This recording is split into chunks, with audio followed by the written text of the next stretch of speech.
This week, we're going to talk about what to do when old shitty is loud and proud. So as you go through the No BS weight loss course, one of the things that you will find is that in module 2, I teach you about the think, feel, do cycle. So the think, feel, do cycle is simply this. There are things that happen in the world, and those are facts. Like wallpaper is a fact. I'm moving is a fact. What you weigh on the scale is a fact. The image you see in the mirror is a fact. Then you have thoughts about all of it. So like even like an overeat is a fact. Being on plan is a fact. Those things are just facts. Nothing feels terrible or good until your brain decides to have an opinion about it. And your brain has an opinion about everything, and it's supposed to. The way that our brains are hardwired to work is simply this. I'm going to scan my environment, and I'm going to make up a story about it. And I'm probably going to make up a story that's skewed negatively. And the reason why your brain does that is because, one, it could just be like social conditioning. Like maybe this is what you've learned about these things. And the reason why so much social conditioning, so much of what we have we have adopted as our own perceptions and thoughts and stories about facts is because of the second reason. Our brains were originally designed with a huge fear, like central place, like a huge fear. I'm going to use cortex. I don't think cortex is the right word, but it's the only one that's coming to mind. I don't want to get stuck on it. So our brains came out of the box from primitive design with a huge fear central. So like if you looked at your brain and we just drew a graph, let me show you real quick. I got to grab my flip chart. Hang on. And y'all can see just how naked this back is. And I'm just going to tell y'all, if you ever want to get fake boobs, you need to be prepared that you are going to have shiny nipples 24/7. Like nobody told me before I got my fake boobs 15 years ago, but literally your nipples are on high beam 24/7. I have 2 nipple pads on. Like this morning I put on the one, they're called dimmers. There was no dimming. It was just like making that silicone look like it looked like I put a Band-Aid on, not no silicone. So I put 2 on today so that I do not poke anybody's eyes out if they are watching the video. So if anybody's wondering, why is Corinne's nipples always out? At least you know now. I let go of it a long time ago, but every now and then when I wear a sweater that I cannot wear a thick bra with, I always feel the need to explain why my shit's out. So this was from the other day. We'll just like use this. So let's imagine this is your brain, okay? Here lies the positive. This is your brains. It come out of the box. This is about how much of your brain is supposed to be looking for the positive, the pleasure and things like this. This is the negative. So if you are listening in the private member podcast on a replay, 90% of your brain's dedicated resources are to scan the world and say, something's wrong with this. Let me tell you why this is wrong. This is why this is dangerous. This is why you shouldn't do it, blah, blah, blah. And it does that for a good reason. It does this because it would rather you look for the negative and be safe than to just be like, everything's great. It's so positive. And you go running out your cave. A puma comes charging at you from the bush. Like you were hungry for the berries and you got 8 because you're like, I'm sure the wild animals just want me to cut them. Instead of, I will bet you if I leave this cave, something's going to eat me. It would be great if our brain over the thousands and thousands and thousands of years, like evolved, but it hasn't. Like seriously, this is how slow evolution is. So don't think that your brain should be caught up to things. You know, one day we won't have a pinky and we won't have, you know why your pinky toe and this pinky is getting smaller? We don't need it. We don't climb trees anymore. We don't do hard labor with our hands. It's probably going to take another 1,000,000 years and then you ain't going to have a pinky. So don't be upset that your brain goes negative. That's one old shitty thought that we have all the time about our brain. Like, oh my God, my brain's so negative. I'm not so broken. Something's wrong with me. Nothing's fucking wrong with you. Welcome to the human race. You just got your human card. Your brain, just like the rest of us, talks like an asshole first. Now, what has happened over the years through evolution is we have discovered that we are humans. We've gotten pretty smart. Science has said, did you know that at any time you want to turn on the part of your brain that thinks about things in a positive way or in a new way, you can. That is why we are not dogs, cats, and birds. We have the part of the brain that can reason. So that means that if you want to lose weight, if you want to change your thinking, you have to be very willing to use your reasoning part of the brain instead of sitting there acting like an entitled ass that you should just be thinking better. Like, I just shouldn't be having these thoughts. These thoughts should go away. Did you know that I have already listened to like 45 minutes of Corinne's No BS course and I'm still thinking like shit? I have been here like a year. I have listened to all the words drip out her mouth and I am still thinking like shit. Well, what the fuck you expect? Like, that is why. It's not a problem that you still think like shit. That's just how your brain works. The problem is you're so busy arguing with how your brain works that you aren't just telling yourself what you want to think. You aren't just interrupting those thoughts. You're not just being like, okay, my brain's hijacked. It's running wild like a freight train. I know some of you, you're neurodivergent, like you're adult ADHD, or you've got past trauma. Your brain runs wild. Like when it hits like a freight train for you. Okay. In that moment, you're probably not going to be able to change your thoughts. But one of the things that you can do is you can make a decision when you know your brain is going haywire to calm your nervous system down first. That's when you put in the practice of like, now it's time to protect my nervous system. Now it's time to remind myself that I'm safe. My brain is just running away from me right now, but I'm physically okay.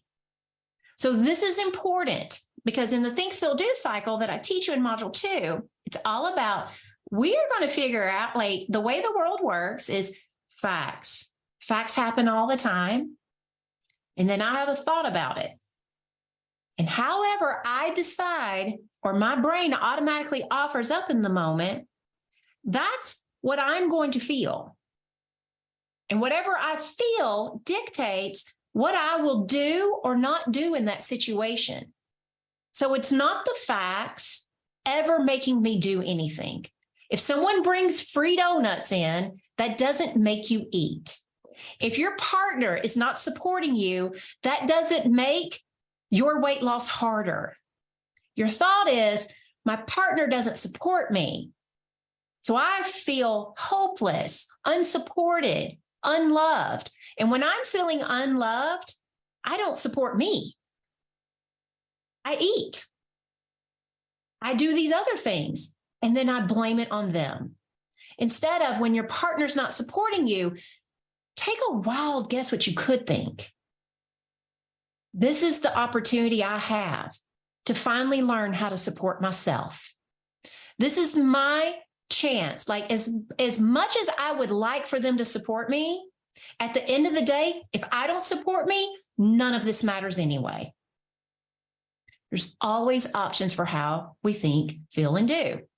So I wanted to give you that explanation because what we do inside of module 2 is we explain how the brain works. We give you the think, feel, do cycles. Like, this is the way the world works. Facts happen. You're going to create a story. Just like if somebody rang my doorbell right now, I use this in the modules. I say, he's interrupting my call. I wonder if that's that package that I ordered the other day. I bet that's that damn Chris Crabtree ordering the 500th thing of the day. I'm always going to have, or my thought might be, I bet that's FedEx. Notice how, like, I don't even see what's going on, but my brain automatically wants to create a story. That's how fast it happens. Most thoughts do not deserve your attention. Some you just want to swat away. Some it doesn't matter. But what I teach you in module 2 is to pay attention to them. Module 1 is all about paying attention and raising your awareness around what you're eating in terms of how often, how much, and the quality.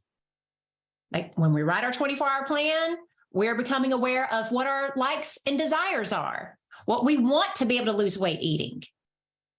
When you assess your plan, you're becoming aware of, do you follow it or not?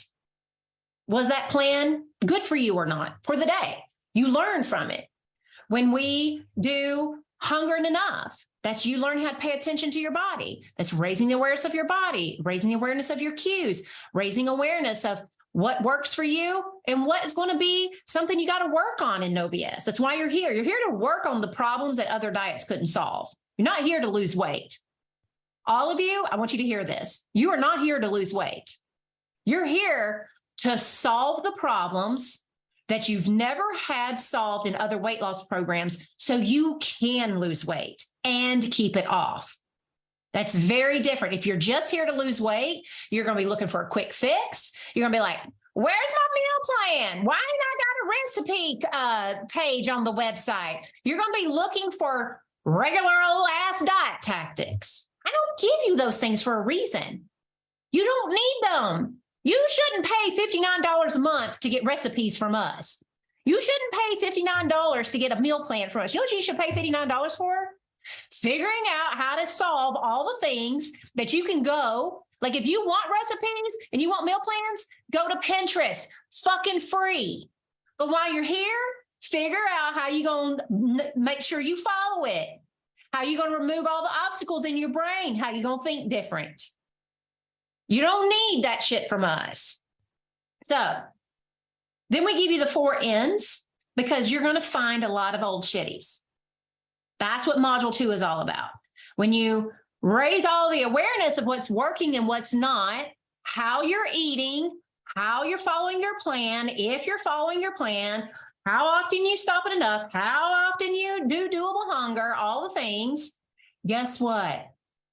Your brain is like, girl, I got a story for you. You know that day that you didn't follow the plan? Let me tell you, it means you can't lose weight.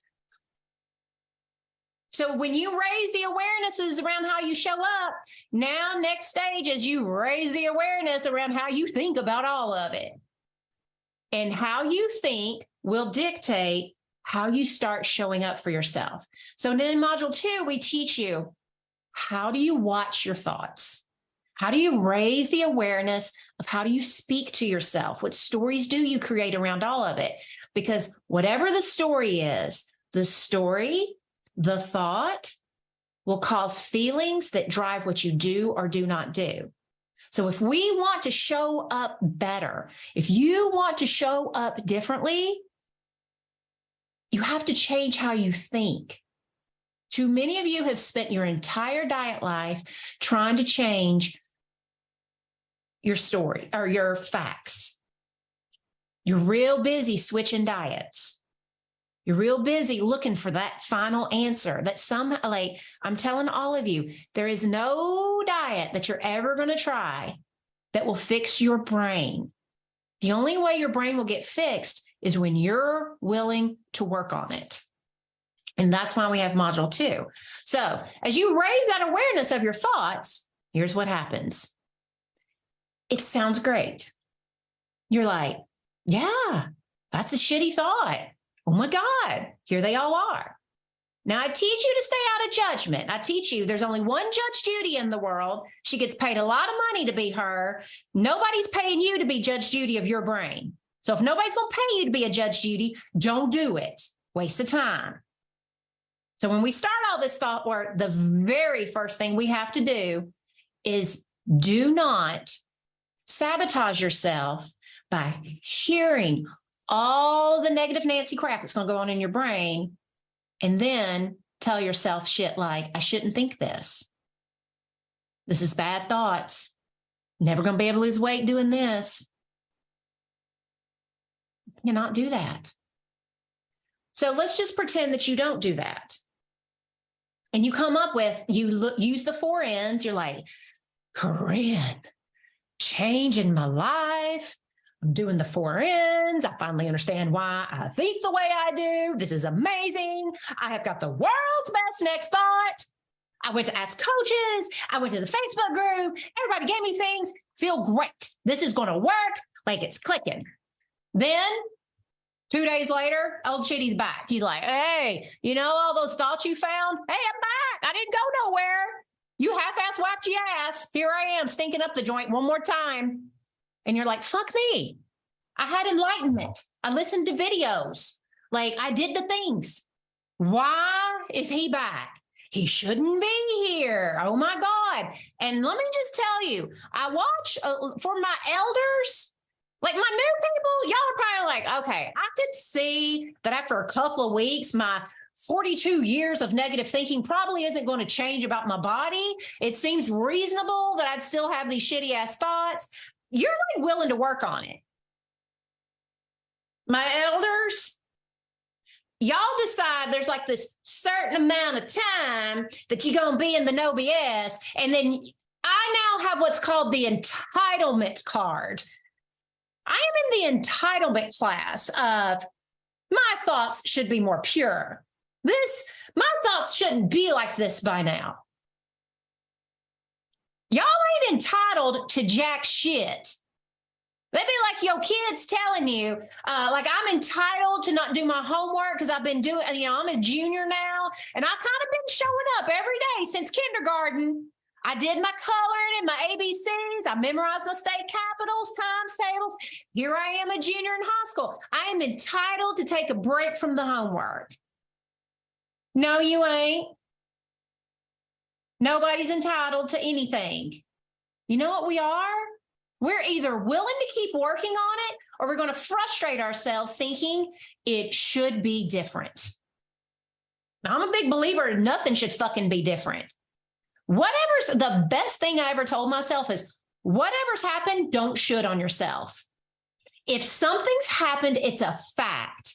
Sitting around thinking something that's already happened, a fact in the world, should be different, pisses me off. It makes me feel gross. So nothing should be different. It's always, this is what's happened. Now what? This is what's happened. What are we going to do about it? This is what's happened. We don't argue with reality. These are the things I tell myself. So if your brain is sitting around still telling you horseshit, all that means is, do you want to pivot and think new shit? Or do you want to sit around and whoop out your entitlement card that you should be thinking better? Just think about it. Like whenever time you say, like, I should be thinking better by now, you feel like a wilted fucking flower. It's awful. Why? You ask yourself this. Why would I choose to be doing this? What payoff am I getting by sitting around thinking my thoughts should be different? Because everything you think is trying to send you a message. I want you to stop thinking that your thoughts should be different. Old shitty is going to come back, and he's going to come back a lot. And trust me, as someone who's getting coached every week for the last 4 years, all the time, every week I go into my coaching session. I have all kinds of shit that I get coached on. this last week, we're coaching on my body. 15, y'all all think like, ooh, look at 100 pounds and like having a weight loss empire. Corinne must have a get out of jail free card on loving her body. No, she doesn't. I just have a whole nother crop of body problem thoughts. And I'm just really willing to be honest about them and open up to them. I cry about them. I talk about them. I wonder why they're here.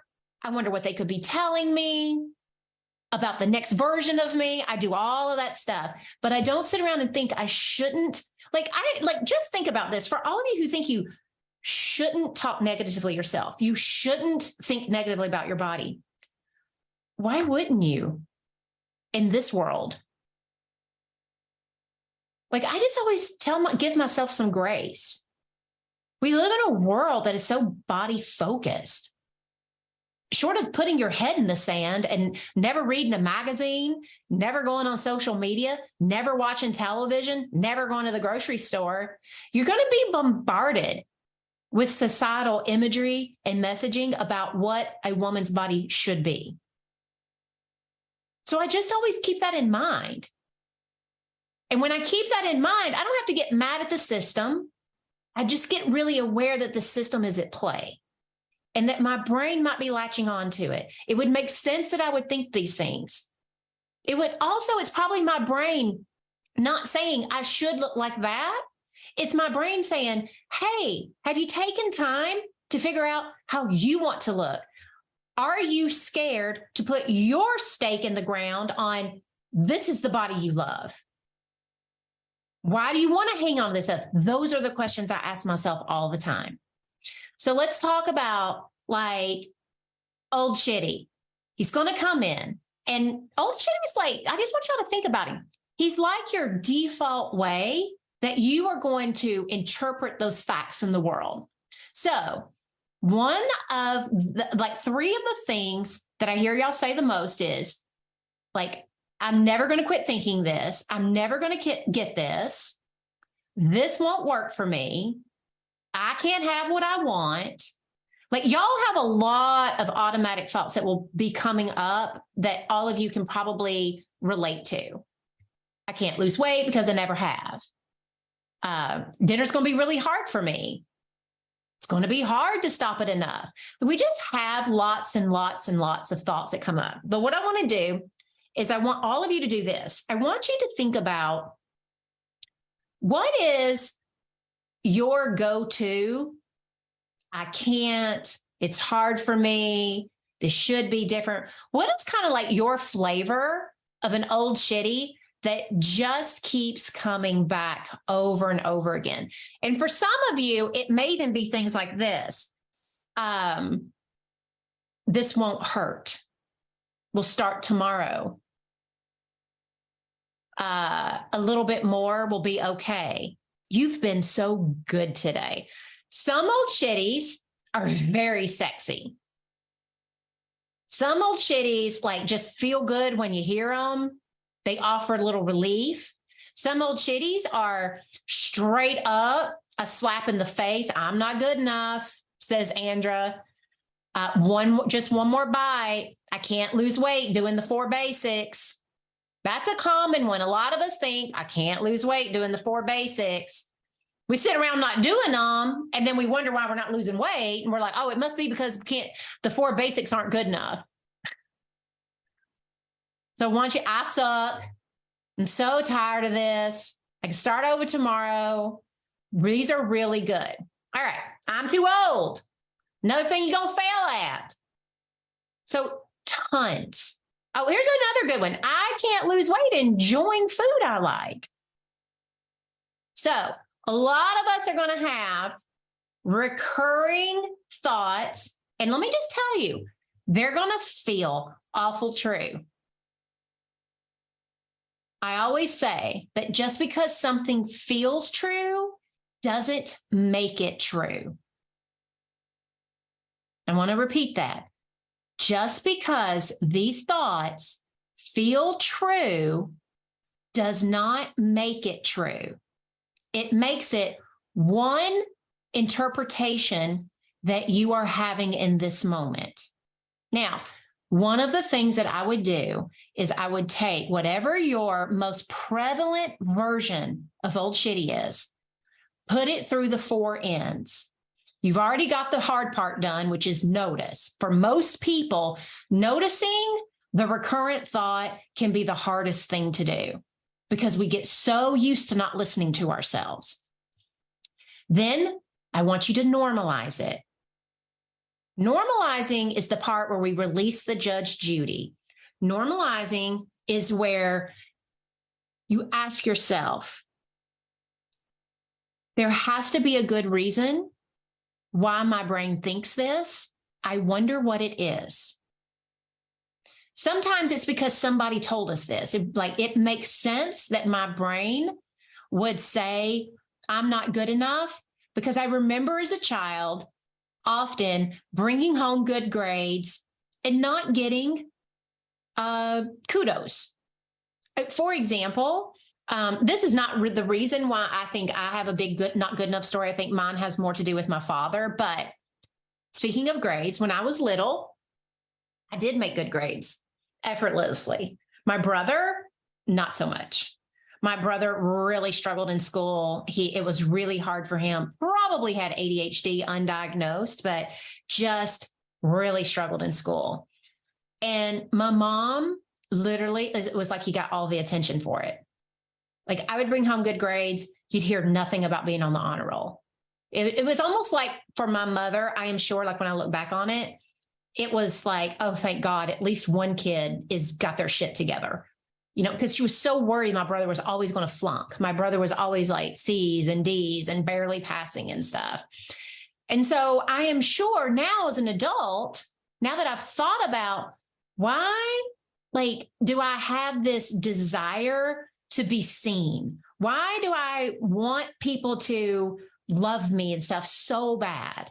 I've got 1,000 reasons that I've gone through, but this is one where it makes sense. This might be one reason why I never thought that what I did was good enough, that I always had to do something extraordinary to get the least little bit of attention.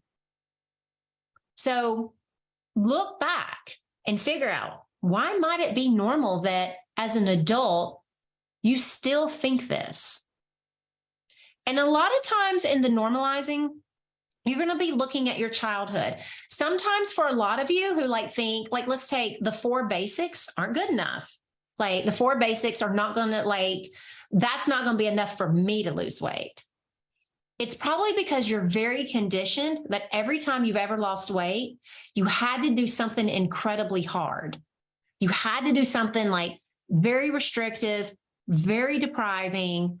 There was all the willpower, rules galore, and it almost required being perfect all the time. And so that taught you that that's one way to lose weight. And so your brain is a lazy fucker. It's sitting there thinking but we already know how to lose weight. All these things you've done in the past, it's got to be like that, because if it feels easy, if it feels too good to be true, can't be that. And so what we do is when we have that thought, it would be very normal to try to imagine that this won't work for you if all you've ever done is punishment. It would be very normal to think that, because you keep telling yourself the story, those diets worked, when in reality, they never worked. The only diet that really works is the one that will keep your weight off. Otherwise, you didn't lose weight. Your scale number changed up and down. I don't think any of you are here because you're like, you know what I want? The roller coaster ride of my life on my weight loss. Go to Disneyland. Don't come here. So we want to be working on these root causal issues. So that's normalizing. Normalizing is essentially just trying to explain, why do I think the way I do? Because I promise every one of you, it's not because you're broken. It's not because something's wrong with you. Your brain always has a really good reason as to why it offers up certain things. Sometimes it's just because the brain skews negative, and that's enough. Some of you are like, I think it's just because the brain skews negative. And that right there gives me relief from this thought. For some of you, you'll trace back and you'll find, oh, no wonder I think this way. So sometimes you don't even have to go that deep with it. If at any time you are confused on trying to figure out why this thought might be normal, take it to Ask Coaches. Go to Ask Coaches with, I notice I'm thinking these things. I'm trying to figure out why I might think it. Here's my best guess. If your best guess is simply because you're broken, then just say, I keep telling myself I'm broken, something's wrong with me. They can give you questions that will take things deeper for you, where you can really move past that default shitty thought. And they can give you differently worded questions to help you be like, okay, I never thought of it this way. I never asked myself this question. Then you're going to go to neutralizing. This is just where we go back to what I was talking about at the beginning. You just got to get it factual. So like, let's take the 4 basics won't work for me. The only fact is I'm in no BS. I've learned the 4 basics. That's it. Like, I've listened to the lessons. I see them. This is where I am.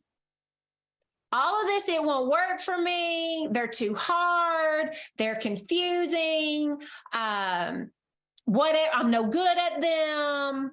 All of that stuff, that's more and more thoughts that you might want to work at some point.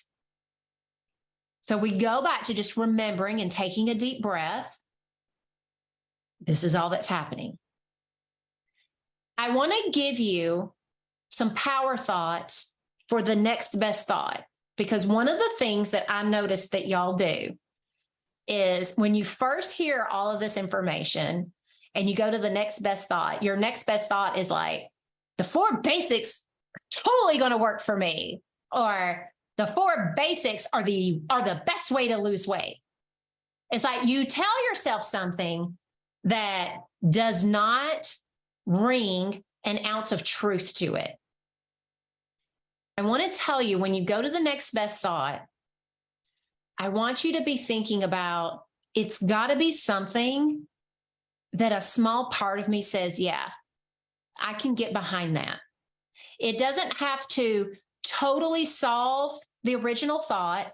It doesn't need to do anything. What we're really looking for is the ability for you to shift out of 100% belief in whatever story you're telling us to about 95 to 90% belief in that one.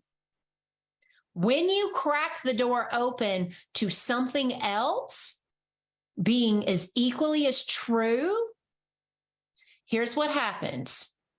Your brain starts realizing not everything you think is the God's gospel.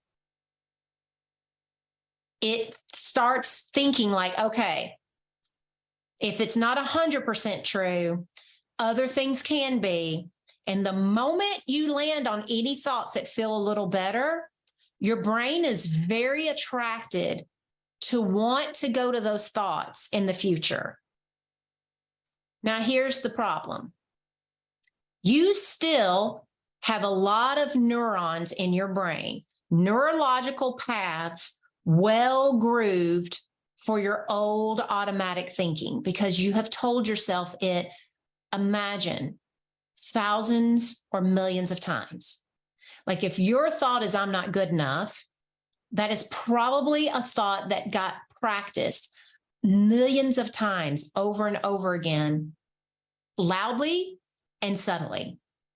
If it's the 4 basics won't work for me, it's probably every single time you've tried to do a part of the 4 basics, your brain has thrown it up first. And then once it throws that thought up, it's like, okay, I need to pay real close attention to how the 4 basics aren't working. So every overeat, you think, oh, see, the 4 basics, they're not working. They're not helping me lose weight. Instead of every overeat being like, Corinne told me I would overeat because I'm raising my awareness. I'm bringing up more discomfort, which means sometimes I'm going to overeat. And that's another version of eating I'm going to need to solve on my way to losing my weight. So Here's what I want you to think about with the next best thought. Old shitty is going to keep coming back. Whatever it is, I'm not good enough. 4 basics won't work. I'm too old. Whatever your thought is, I think your next best thought needs to be, I knew I'd think this. That thinking no longer makes my decisions for me. I always do this, and that's okay because I know what else to think. What I want you to do is give yourself some peace. In the moment when your old shitties come back that you really believe that are your truths and your recurrent thoughts, I don't want you going off to la la land trying to feel better immediately. I want you to be like, I knew I'd think that. So like tonight, when you're at home and like in the morning, your brain is like in love with you. It's like, oh my God, I'm dialed in with my future self. Girl, I got you back. This is what we're going to be eating. This is plenty of food. I put stuff on there you love. Then Jekyll and Hyde. It's 5 o'clock. You've had a long day. It's Groundhog Day. Dishes are staring at you. You got to make some dinner. And you're like, fuck me and that plan. I don't know what the hell I was thinking. Here's what I'm going to do. I'm just going to order pizza. We're just going to do something easy. Mama needs a break. I can start over tomorrow. I promise I'll be good tomorrow. Tomorrow I'll work out more. Tomorrow I'm going to cut back. Tomorrow is such a better day today with some bull fucking shit. This is the moment because you're going to feel all that. Your brain is like offering a lot of reasons to feel good and really like, yes, I should do that. I have had a long day. Oh my God, I do deserve a reward. This bitch ass world, they never acknowledge me. If my partner was only supporting me, this would all be so much easier. Whatever your flavor is, your job is to sit there and be like, I knew I'd think this. I know me. I'm not surprised. This is exactly what I think every single night. That right there shifts your energy from just believing your horseshit to being like, oh yeah, anticipated horseshit. And I want you to think about the difference. If we do our think, feel, do cycle, if you're thinking, let's say I can start tomorrow. What does that feel like? It feels giddy, exciting, complacent. There's feelings that come along for the ride. Here's the difference. I'll start tomorrow. I knew I would think that. That feels insightful, focused. In that moment, when you're feeling focused, you have opened the door to more options. If all you think is, I can start tomorrow, and you just leave it at that, or you go to, I'll start tomorrow and be like, I shouldn't be thinking that way. Like, I wish this thought would go away. Now you're feeling not only like wanting the relief, but now you're feeling entitled, whining, like it's harder. You're layering shit on your shit sandwich. It's like, hey, on that shit sandwich, can I get extra cheese? We don't want to do that to ourselves. And when we do that, our do line in the think, feel, do cycle becomes eat. Eat. And usually that eat snowballs into eating more. Like, fuck it eating up, because we're telling ourselves we'll start tomorrow. So we paint this imaginary picture that we're going to restrict tomorrow. And it's like, bitch, you ain't never done that. Why do you think you're going to start tomorrow? So if we switch to, I knew I would think that. I've been writing about that in my journal. This does not guarantee that you will make the best choice. But in version 1, you have no choice. You've given yourself literally no options but to screw yourself over, to not do what you say you will do. You have set yourself up to go in one path.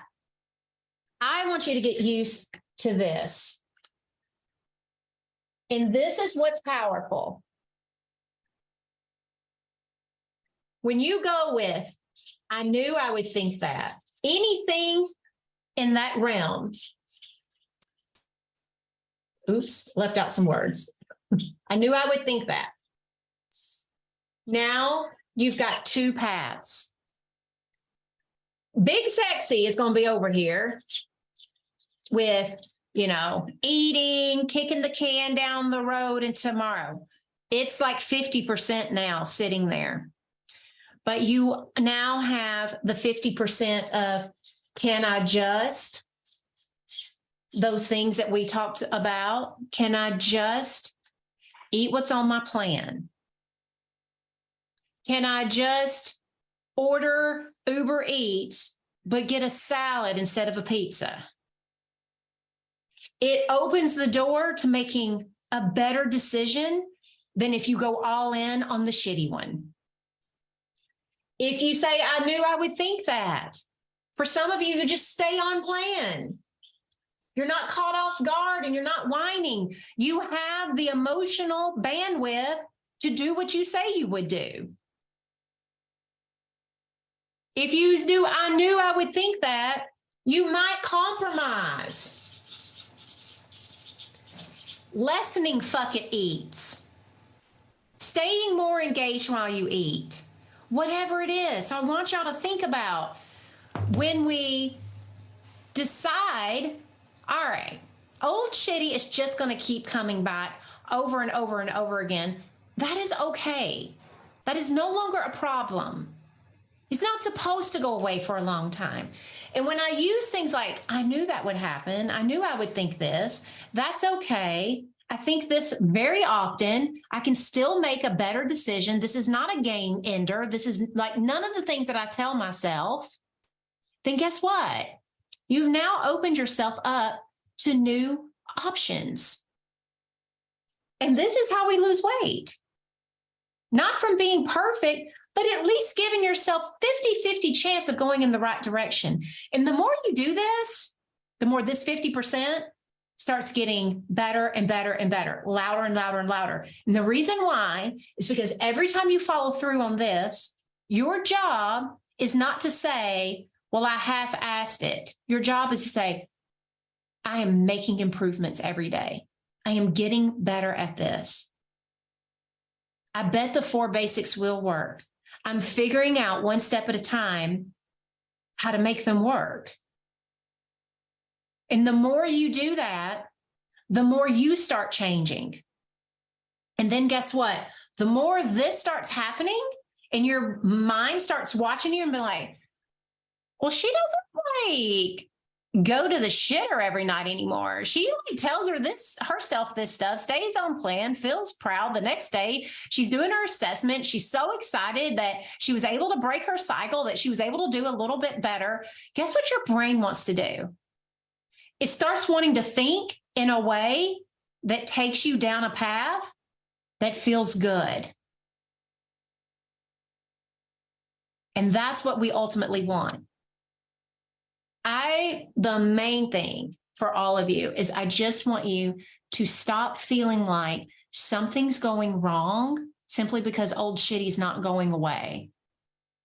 Some go away pretty quick. Ones that we don't hold close, or ones that where we start doing other things and we fall in love. Like for a long time, I didn't think of myself as an exerciser. I just didn't. I didn't think that I could because I'd never played sports, all the things. I didn't fit in because I was the big girl, all kinds of stuff. When I started going to the gym every day and started telling myself, I am an exerciser, I'm going to the gym, I'm going to walk for 15 minutes. This is something that any human can do, like not any human, but any human in my shape and my age can walk 15 minutes a day. I know we have people that, like my mom, she can't walk 15 minutes a day. She has got bum ass feet that just like, it's really like my mom only like she does her pool exercises. But when I started identifying as someone who was going to exercise, it didn't take long to where I was so proud of myself for showing up every day. I started thinking, I didn't ever think anymore, I'm not an exerciser. I had other old shitties come in like, well, you're a cardio person, but you're not a weightlifter. Only the thin girls go in there. I just had new old shitties come up that like new flavor of the day of an insecurity. And then I worked on that one until I'm now like, I will tell you, there is not an ounce of me that doesn't think that I am a lifelong exerciser. There's not an ounce of me that doesn't think that, like most of the time when I walk into the weight room, I think the men should pay attention to me. I lift heavier than a lot of them, and I always have tight form. I watch guys all the time lift weights, and I'm like, how the hell do you not need to go to the chiropractor after this? I'll never know. You're an injury. You already look like you injured yourself. There's this one dude that goes to my gym. If you're a weightlifter, you will know what I mean. He grabs 100-pound dumbbell to do dumbbell rows. Now, I row 35s and 40s most of the time to do like a single arm row supported. And I'm like tight with my form, whatnot. Here's him with his 100 pounds. He looks like well, you can imagine what he looks like he's doing, but he's literally doing it so fast. And with about an inch of motion, I'm like, bro, come on. What are we doing? No one's impressed. So tangent, but every ounce of me, because I've told myself for so long that I'm an exerciser from day one. I used to believe that I was so ashamed to walk into the gym. I remember the first few weeks that I went to the gym because it was cold when I started my weight loss journey. And if y'all know me, I barely like Mother Nature. I like indoor anything, but I would go and it took every ounce of my willpower to override all of the shame around my body, the embarrassment that I had for myself. Lord, y'all, my thoughts were in the fucking dooter about it. And I went anyway. And I learned in those early days that even if I'm ashamed and embarrassed, I can still do stuff. I was very willing to bring all of it along for the ride because I was more interested in becoming who I wanted to be than staying in that. Because one of the things that I realized is not going to the gym was not solving my shame and embarrassment problem. The only thing that was ever going to solve my shame and embarrassment problem was go to the gym and tell yourself you can do it. Tell yourself whatever you need to tell yourself until one day you're telling yourself other shit about you that's not shameful and it's not embarrassing. And that's when everything changed.